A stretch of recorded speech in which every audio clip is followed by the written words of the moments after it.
Hello, everyone. Welcome to Hobo Radio. So sit down, kick your feet up, and enjoy some radio, the old time era. And I hope you'll like and subscribe.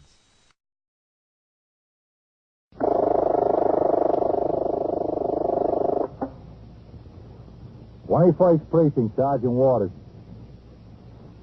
All right, get on over to 2nd Avenue. The third alarm on that fire just hit. Sergeant Tierney's on the job there. He'll put you to work on traffic. Yeah, that's right. You are in the muster room at the 21st Precinct, the nerve center. A call is coming through. You will follow the action taken pursuant to that call from this minute until the final report is written in the 124 room at the 21st Precinct. Okay, get going. Ring in when you get back on your post. Yeah. All right. 21st Precinct. It's just lines on a map of the city of New York. Most of the 173,000 people wedged into the 9/10 of a square mile between Fifth Avenue and the East River wouldn't know if you asked them that they lived or worked in the 21st. Whether they know it or not, the security of their homes, their persons, and their property is the job of the men of the 21st Precinct. The 21st, 160 patrolmen, 11 sergeants, and 4 lieutenants, of whom I'm the boss. My name is Kennelly, Frank Kennelly. I'm captain in command of the 21st. I was working my day tour, 8 a.m. to 6 p.m. It was raining hard when I came on the job, and the 63 men who would patrol the precinct on foot and in sector cars for the next 8 hours turned out wearing rubber coats, boots, and cap covers. At 10 minutes after 9, Lieutenant Gorman, the desk officer, rang into my office and informed me of a 2-alarm fire in a loft building on 2nd Avenue. By the time a car came by the station house to take me to the scene of the fire, the 3rd alarm had hit. The teeming rain added to our difficulties, and it had not stopped until about the time the fire was out at 11:14. I returned to the station house to finish the paperwork and begin a required inspection of departmental equipment. My calendar showed that I was scheduled to give a talk on safety to the student body of Julia Richmond High School at 1:30 p.m. So at noon, I changed to civilian clothes and took my rain-soaked uniform trousers under my arm. It was my intention to leave them to be pressed while I went for my meal in a restaurant a few doors from the tailor shop on 3rd Avenue, operated by Philip Parazzoni.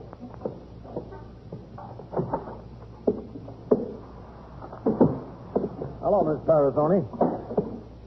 How are you? I'm fine. I'm Captain Kennelly. Bill, Well, you don't have to bother him. Bill, come here. Well, Mrs. Parazzoni, Hello, Captain. Oh, Phil, how are you? Phil. Rose, you better get to 211 and pick up the work. Oh, all right. Yeah, the night doorman's uniform and the elevator operator's uniform from the super. 211. Yeah, 211. All right. I'll get them. Yeah, only press if they want them back by 5 o'clock, huh? Only press. Wives in the business. Yeah. Sometimes they ruin more customers than they're worth. Yeah, Captain Pants. I got them soaked this morning, Phil. I'm giving a talk to some high school students at 1:30 this afternoon. I wondered if I could get them pressed. Oh, sure. They're not too wet, are they? No, don't worry about it. I'll take care of it. I'm going to have lunch down the block. Could I pick them up in about half an hour? Well, I'll deliver them to the station house if you want. No, that's all right. I'll pick them up. Yeah, okay. Thanks a lot, Phil. Oh, Captain? Yeah? Could I ask you something? Oh, sure. What is it, Phil? Look, Captain, Yeah? I'm sorry how Rose acted. Yeah, what happened? You two have a fight? Yeah, I guess you could call it a fight. Anyway, I'm sorry. Well, don't worry about it. Well, I am worried about it. You shouldn't treat people like that, customers, especially you. Oh, it happens in the best of families. Yeah, the best of families. I left Phil Parazzoni's tailor shop and went a few doors down the street to a restaurant where I had my meal. When I returned for the uniform trousers a half hour later, Mrs. Parazzoni was not in the shop. At 1:30 p.m., I was introduced to the student body at Julia Richmond High School, and I talked for 20 minutes on the subject of safety, especially safe driving. It was 2:10 p.m. when I returned to the station house, where in the muster room, Lieutenant Gorman was desk officer, and Sergeant Waters was on telephone switchboard duty. Captain. Go ahead and take the call, Sergeant. Yes, sir. I'll sign the blotter. 21st Precinct, Sergeant Waters. Where were you born? The borough of Manhattan? Well, you go down to the Department of Health, 125 White Street. You can get a copy of your birth certificate there. 125 White Street. Well, where are you? On the east side? You take the Lexington Avenue Express downtown and change at 14th Street for the local. Right to White Street, and it's just upstairs there. Okay. You're welcome. Yes, Sergeant. Did you have something for me? Oh, yeah, Captain. What? You know that Phil Parazzoni from the Taylor Show? Oh, what about him? Came in to see you. Yeah? He and his wife. I asked them to wait in your office. Are they in there now? Yes, sir. All right. 21st Precinct, Sergeant Waters. All right, where do you be? Hello, Phil. Oh, Captain. Hello. You know my wife, Rose? Yeah, sure. Hello, Miss Parazzoni. Hello. Well, what can I do for you, Phil? Well, He told me it wasn't the right thing to do. He told me in so many words. I wouldn't listen. now, Rose. That's Rose. what he told me. It wasn't the right thing to do. What wasn't the right thing to do? It was all my fault. He didn't have anything to do with it. Rose, let me talk to him. Would you wait outside, please? It's my fault. Would you just stand outside and I'll get it straightened out? Is that all right with you, Captain? Yeah, I guess so. Yeah, go ahead, Rose. Let me get it straightened out, huh? Yeah, all right. But it's my fault. Everything. Yeah, could I close the door, Captain? That's all right. I get it. Is it all right to wait here? Yeah, sure. That's all right. Well, what's the trouble, Phil? Captain, when you came in the store to get your pants pressed, Yeah? well, that's why she acted so funny, because it was you. You see, she thought you came to arrest her. That's why she acted that way. Arrest her for what?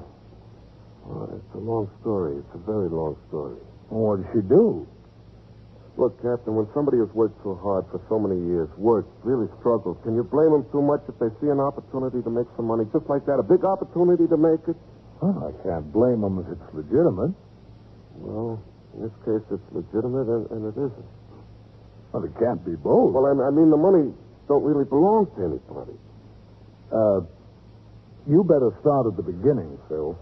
Yeah, well, it was yesterday morning. We were in the shop. Uh-huh. Well, Rose was at the counter, like when you came in today, and I was in the back at the pressing machine. Yeah? Well, the door opened and a customer came in, a woman, a very pretty young woman. Yeah. Well, she came in mad as a wet hen. Well, I heard her talking to Rose, and I came up to see what the matter was.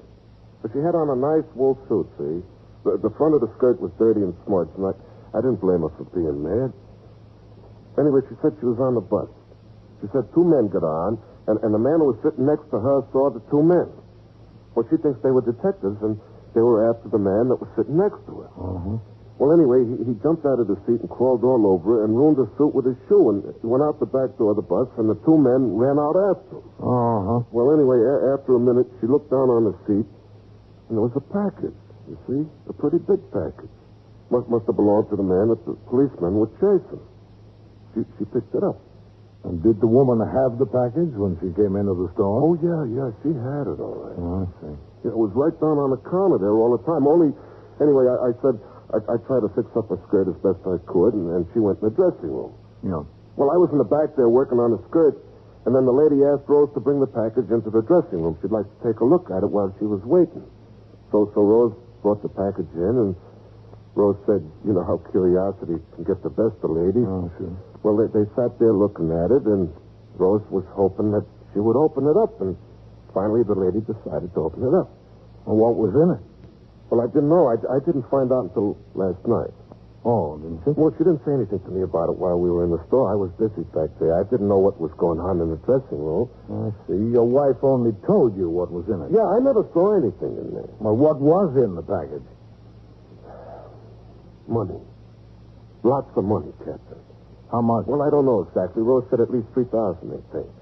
Well, aren't they sure? Well, Rose told me they didn't count it. They were so scared they didn't count it. Oh, I see. Oh, the money wasn't all that was in there.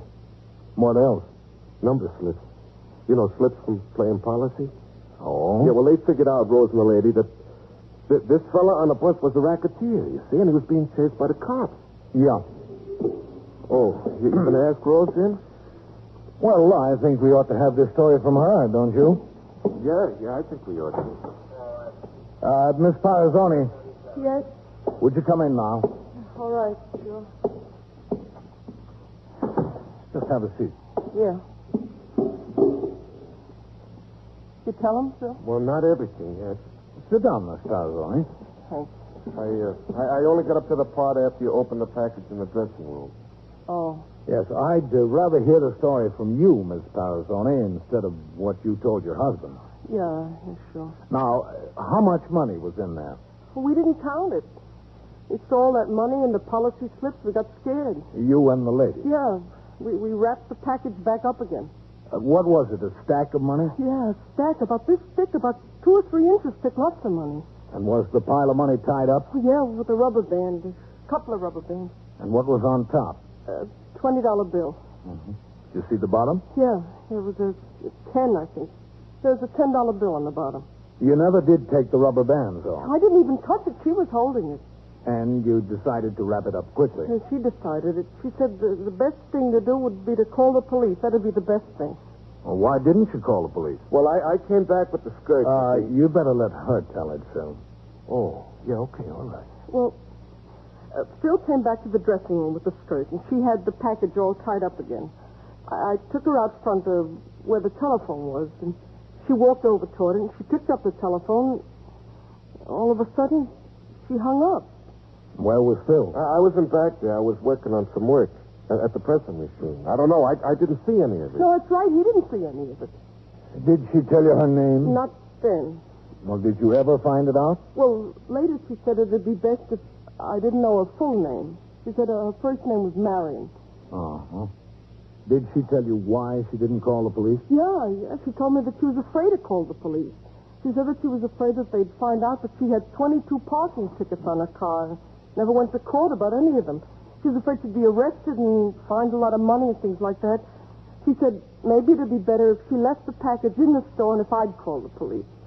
Did you agree to that? Well, I didn't care, but then she said there wasn't any reason why we couldn't keep the money to ourselves. Better that we should have it than the criminal. Okay. The only thing was, she was afraid that the man from the bus might have gotten away from the cops and might have remembered her. So what did you do? Well, it was decided that we could leave it in one of those lockers in Grand Central Station. You know, one of the lockers right in the waiting room there. Your little locker with a key that you take out and put in a dime. Yeah, I know. Well, because she was scared, I took the package. Went out of the store and she followed me. I went over and took the subway and rode down to Grand Central. I put the package in the locker and she said I could keep the key because I didn't know her full name or where to get in touch with her, but she sure knew me and she was sure I was honest. Is the package still in the locker? Yes, still in the locker. And you've got the key? Yeah, I got the key. I got it right here. See? How much cash did she ask you to put up? So did you tell him she asked me to put up cash? No, I didn't tell them. No. How did you know she asked me to put up cash? I knew. How much was it? $750. Have you given it to her yet? No, I'm supposed to meet her this afternoon. You're lucky, Mr. Parazzoni. What do you mean lucky? I'm worried to death. Scared to death. You're lucky. You not only didn't find $3,000 of someone else's money, you didn't lose $750 of your own. You are listening to 21st Precinct, a factual account of the way police work in the world's largest city.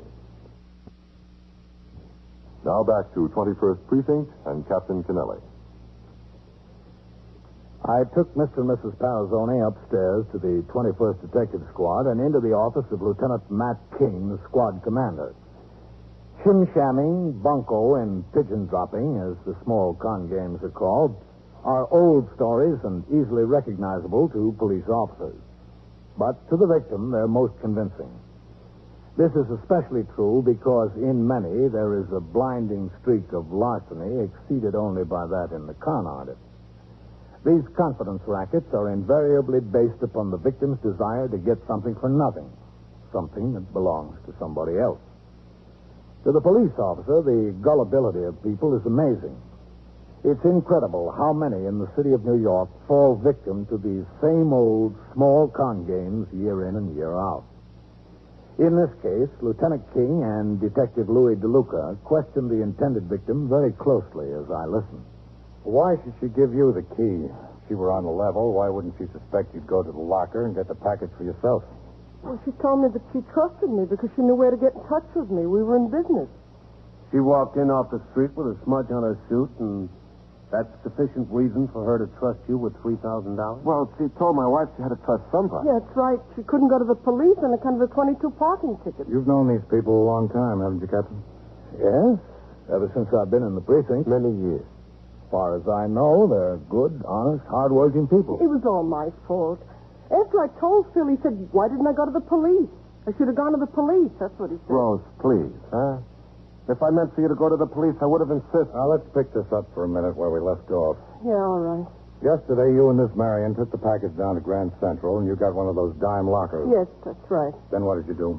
We went to a coffee bar, I guess you call it, in Grand Central. We stood there and we had a cup of coffee, and she said, well, I guess nobody followed us. I guess the detectives arrested the man. I said, yes, I guess they did. So she thanked me a lot for helping her, and she started to say how much I should get for helping her. She mentioned something like 25% of what was in the package. Well, I would have been satisfied with 25%, but anyway, we settled on the fact that I should get a third. We were supposed to meet at Grand Central right at this coffee bar exactly at noon today. We take the package someplace and open up and then split the money. How did she happen to give you the key? Well, it was her own idea. It was very nice of her, wasn't it? I thought it was. Then you parted company. Yes. What time did you get back to the store? It was about an hour after I left. Your husband asked you where you'd been? Well, yeah, I asked her. She told me she had to go out with the lady to help her out. I asked her why she had to help out a stranger like that. She said she just did. She had to, that's all. You accepted that answer? Well, I couldn't do nothing except accept it. What else could I do? When did you tell him about the money? Last night after dinner. I just couldn't keep it in me anymore. I told her about the package and about everything that was in it and how we went to Grand Central, how we put it in the locker, and how she was going to meet me there tomorrow and I was going to get 1/3. Your husband told you to go to the police, didn't he? Yes, he told me. Yeah, I told her, but with no enthusiasm. With no enthusiasm But whatsoever. at least you told me. And you were intending to meet her at Grand Central Station at noon today and open up the package? Yes, that's right. Well, it was about noon that I came to your store. You were still there. Yes, I know I was there. I got a call from her on the telephone at 9:30 this morning. That's Marion? Yes, Marion. She said she was in awful trouble. She said she got home the night before, went to bed, and when she woke up in the morning, there was a policeman there. A policeman. The phone almost fell out of my hand. She said the policeman came to arrest her on account of the 22 traffic tickets that she didn't show up in court for. She said the policeman took her down to the magistrate's court, and she was sitting there just waiting for her trial. So she said she couldn't meet me this noon, but that I ought to go down and put another dime in the locker at Grand Central Station. I told her I'd do that. She made me promise to be sure not to open the package because we'd have to count the money together. And I told her I wouldn't, but I just put the dime in. Did you go down to Grand Central? Yeah, I went down there and I went out of the store when the captain was in there. You remember that captain that I left? Yes, I remember. I'm so nervous, I didn't know what to do. I thought you came to get me, that's what I thought, but when I found out you didn't, I went over and got the subway and went down to Grand Central and put another dime in the locker. Did you look inside to see if the package was still there? Yeah, I opened up the locker. I looked inside to see it was still in there, the package. Then you went back to the store? Yes. What time was that? Well, it must have been about 1:45 that I got back. What time did you hear from Marion again? About 1 o'clock she called. What'd she say this time? Well, she told me she'd been up before the judge. She said the judge was very mad at her for ignoring the 22 traffic tickets, and he fined her $750. $750. She had to have the money right away. She'd go to jail. She had to pay the fine by 4 o'clock that afternoon. She said she didn't know what she was going to do. The judge wouldn't let her leave the building, but he let her go out in the hall and use the pay telephone so she could call some friends. And if she didn't have it by 4 o'clock that afternoon, she'd go to jail. What'd you say to her? Well, I told her she had all that money in Grand Central Station there. I said she ought to be able to use that. But she said no, she didn't want to do that. She didn't want to take the chance on opening up the package. Not down there because there are all kinds of cops around and everything. There's always all kinds of cops in the courthouse. Did you have any suggestions, Dorver? Yeah, I told her I could open it up and throw the policy slips away. I could go to the ladies' room in Grand Central Station and throw them in the wastebasket or something like that and just bring the money down. She said, no, that wouldn't be any good because we'd have to count the money together and each take our share so that there wouldn't be any suspicion on either side. Well, that seems fair, didn't it? Yeah, but I knew she was in such trouble and she had to pay the $750 fine. Did she have any suggestions? Yes, she had a suggestion. She wanted to know if I had $750, if I could get it. And I said, yes, I could go to the savings account. And she said, please, wouldn't I do her a favor and draw out the money so she could pay the fine? And after she paid the fine, we'd go up to Grand Central and get the package, and we'd split it right away, and I'd get my $750 back. And she'd give me half of the rest instead of only a third. Did you agree to do that? Well, finally, I told her, all right, I would. And I told her that I'd meet her with the $750. Where was that? In the courthouse, down on Center Street. Where in the courthouse? On the second floor, right by the pay telephones there. She said that the judge had given her permission to go out and stand by the telephones to wait for calls and to make calls, but she had to be back inside the court and pay off the fine by 4 o'clock. What time are you going to meet her? At 3:45. Well, you ought to be thankful that you decided to bring the whole thing to me. You'd have given her the $750 and never seen her again. Yeah, but the package, I had the key to the locker. The package is in there. Yes, you'd have gotten back 30 of your $750. 20 on top and a 10 on the bottom. Oh, but it looked like money to me. It always does. What made you decide to come and see me? Oh, that was Phil's idea. No, Rose. You decided it yourself. No, that's not true. It was his idea. See, he keeps the bank book in the drawer of the sewing machine. He was putting a new lining in a coat, and he wouldn't get away from it. Finally, he stood up to get something. I got the bank book. He saw me. So he asked me what happened. I told him. He says, no, I can't go to the bank and get the money. But I told him I promised. He said, I don't care what you promised. But she decided to come here herself. She decided. He told me. So I decided. What do you think, Lieutenant? Think I ought to go down to Grand Central and pick up that package? What time is it now? 2:45. I think you ought to leave it there, at least until we're sure that this Marion is down at the courthouse. Just as liable to be standing in Grand Central watching that locker. If she sees a police officer or Rose go get the package, she's not going to show up at the courthouse. If it stays there in the locker, then she's sure the deal is on. Is it on? What should I do? You don't have to worry about that, Miss Parazoni. You just do what we tell you. It was decided that Mrs. Parazoni would go ahead and complete the transaction with the con artist she knew only as Marion. A dummy package of money prepared in exactly the same manner as the package left in the locker in Grand Central was gotten ready. There was a $20 bill on top and a 10 on the bottom. In between was plain paper cut to size. The serial numbers of the two real bills were recorded for evidence. Detective DeLuca was instructed to see that Mrs. Parazoni waited until the exact time of the appointment, entered the building, and took the elevator to the second floor. Lieutenant King and I went into the lobby of the building and met two detectives of the 5th Squad. The four of us took the elevator to the second floor. It was hardly necessary to make ourselves inconspicuous in the corridor. The place, as always on court days, was jammed with police officers, defendants, witnesses, complainants, bail bondsmen, and attorneys waiting for their cases to be called in the various courts. The two detectives from the 5th Squad were planted near the elevators. Lieutenant King and I walked to a place in the corridor close to the telephone booth, and there we waited.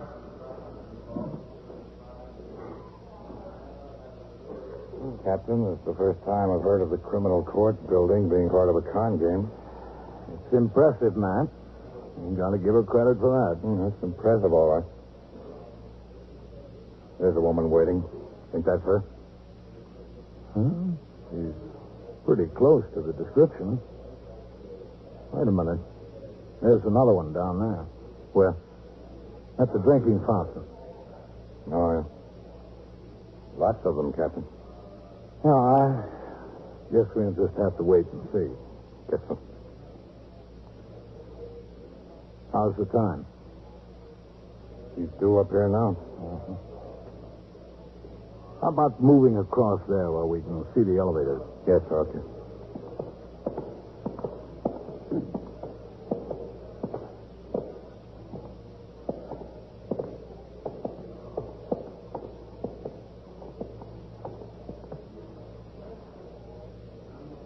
There's a babe there. The blue dress. Yeah? That could be her, too. Well, we'll see. Look, we better not both watch the elevators, man. No. I'll look this way. You just let me know what's going on, okay? Okay. There's another one that could be the gal.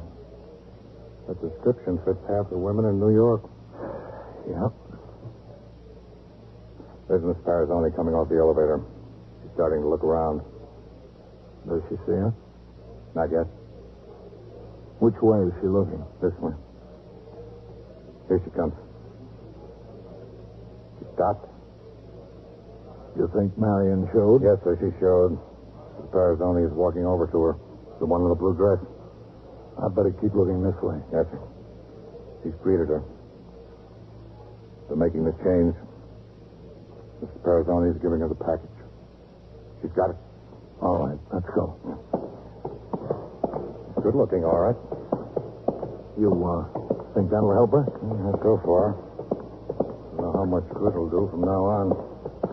Now, where will I wait for you? All right, we're police officers. I'll take that package.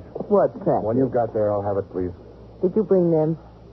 Why'd you bring them? Because you were cheating me. Give me the package. You want to tear your eyes out right out of your head. Let me go. All right, doctor, come on. I'm Cut it out. murderer. Hold still there. I'm killing her. You stand over there, Miss Parazoni. I'm killing her. I don't think so. No, I don't think so either, but let her believe it. What'd you do, open up the package in Grand Central? No, it's still there. What made her ring in the law? You picked the wrong mark. She was a simp. Yeah, but you didn't count on one thing. She's got a streak of honesty.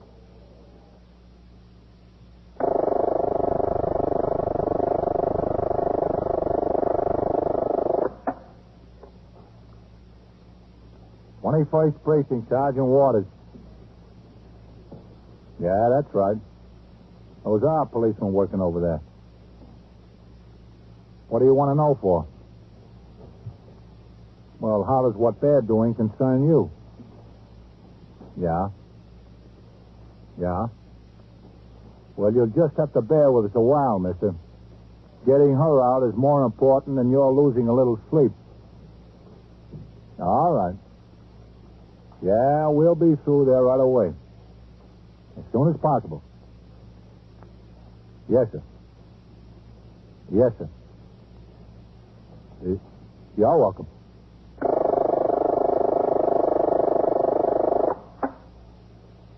And so it goes. Around the clock, through the week, every day, every year. A police precinct in the city of New York is a flesh and blood merry-go-round. Anyone can catch the brass ring, or the brass ring can catch anyone. 21st Precinct, a factual account of the way the police work in the world's largest city, is presented with the official cooperation of the Patrolmen's Benevolent Association, an organization of more than 20,000 members of the Police Department, City of New York. Everett Sloan in the role of Captain Kennelly, Ken Lynch as Lieutenant King, Harold Stone as Sergeant Waters. Featured in tonight's cast were Bryna Rayburn, Joan Allison, Larry Haynes, and Bill Quinn. Written and directed by Stanley Niss. Produced for CBS Radio by John Ives. Art Hannes speaking.